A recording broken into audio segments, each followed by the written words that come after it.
मला वाटलं तुम्ही 6 लाख म्हणाल. 6 लाख किती लाखाने निवडून द्यायचंय. आज सकाळी आई तुळजाभवानीचं दर्शन घेतलं. तिथं गेल्यानंतर एक वेगळी प्रेरणा ही आपल्या सर्वांना मिळते. याच्या आधी अनेक वेळा मी तिथं गेलोय, पण एक गोष्ट मला माहिती आहे की आई फक्त आशीर्वाद कोणाला देते, जे निष्ठावंत असतात अशाच लोकांना आई आशीर्वाद देते. आता ओम भाऊ इकडनं परत एकदा खासदारकीला उभे. तुम्ही सर्व जर त्यांना 6 लाखांनी निवडून देणार असा विश्वास मला वाटतोच. पण महत्वाचं काय, ही लढाई फार मोठी आहे.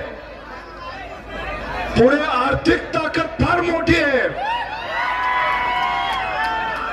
त्या आर्थिक ताकदीला आपल्याला पायाखाली तुडवायचं का नाही तुडवायचं. त्या आर्थिक ताकदीच्या नांग्या मोडायच्या का नाही मोडायच्या. आता योगायोग बघा, अनेक लोक हे आदरणीय पवार साहेबांना सोडून गेले, उद्धव ठाकरे साहेबांना सोडून गेले. पण आपल्या जिल्ह्याच्या बाबतीत बोलायचं झालं तर ओमदादा आहेत आणि कैलास भाऊ आहेत. त्यामुळे या दोघांचं पहिलं जर आपण हे घेतलं तर ओ आणि के ओके ना. पण निष्ठा ओके, स्वाभिमान ओके आणि इथला मतदारसंघ ओके. पण जे लोक ओके नाही त्याचं काय करायचं. नक्की ना, ठरलं का आपलं. अहो मला असं कळलं इथं आपल्या मशालीच्या विरोधात एक असा पक्ष आहे जो चोरलेला आहे. त्याचं चिन्ह आहे ना, चिन्ह ते सुद्धा चोरलेलं आहे. पूर्वी कदाचित या भागातल्या लोकांना त्या चिन्हाची सवय असेल, पण त्यांना एवढंच सांगायचे, पूर्वी त्या घड्याळामध्ये 10:10 होते,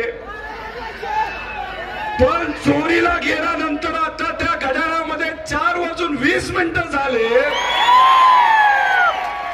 आणि या इलेक्शन मध्ये तुम्हा सर्वांना त्या उमेदवाराला त्या घड्याळाला 12 वाजवायचे आहेत, हे लक्षात ठेवा.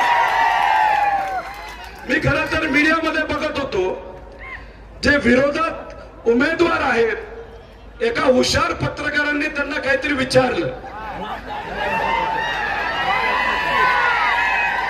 ज्या पक्षाने त्यांना उमेदवारी दिली त्या पक्षाचा प्रचार तुम्ही करणार का असा प्रश्न त्यांना केला.